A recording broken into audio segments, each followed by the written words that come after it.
Baba Saheb doctor Ambedkar की दूरदृष्टि, उनकी विद्वता, उनकी शिक्षा, उनका पौरुष, उसका प्रमाण यह है।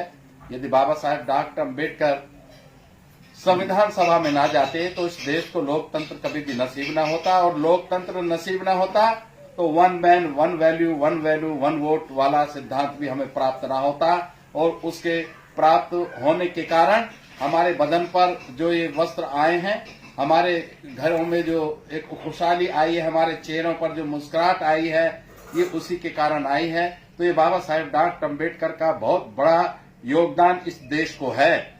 इस देश में जो असली लड़ाई है वो भारतीय संविधान और मनुरचित मनुस्मृति के बीच में है।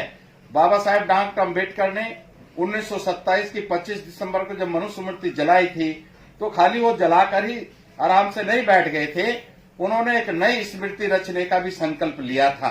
और वो संकल्प उनका पूरा हुआ 26 नवंबर 1949 को, जिस दिन उन्होंने इस नई स्मृति को भेंट किया देश के राष्ट्रपति डॉक्टर राजेंद्र प्रसाद को।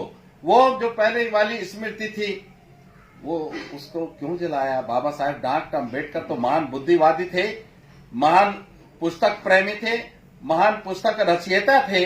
उनका इस देश में व्यक्तिगत सबसे बड़ा पुस्तकालय था। पुस्तक प्रेमी होने के नाते उन्होंने एक पुस्तक जला दी।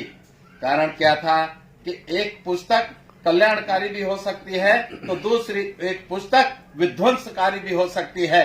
जिस पुस्तक को उन्होंने जलाया था मनुस्मृति को, वो इस भारत देश की सारी जनता का और खासतौर से कमेरी जनता का, दलितों का, पिछड़ों का, आदिवासियों का उन्होंने नाक में दम करके रखा हुआ था। उनको जानवरों से बदतर जिंदगी जीने के जितने भी प्रबंध थे वो उसी ग्रंथ की देन थे। बाबा साहब ने उसके स्थान पर जो संविधान दिया, एक बहुत बड़ा एहसान इस देश पर किया।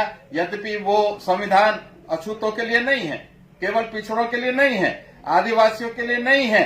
इस देश में वो संविधान सबके लिए है, मगर इन लोगों को उससे सबसे ज्यादा फायदा मिला क्योंकि इनकी गुलामियों की जंजीरें इस संविधान के माध्यम से टूटी और इनको खुली हवा में सांस लेने का अवसर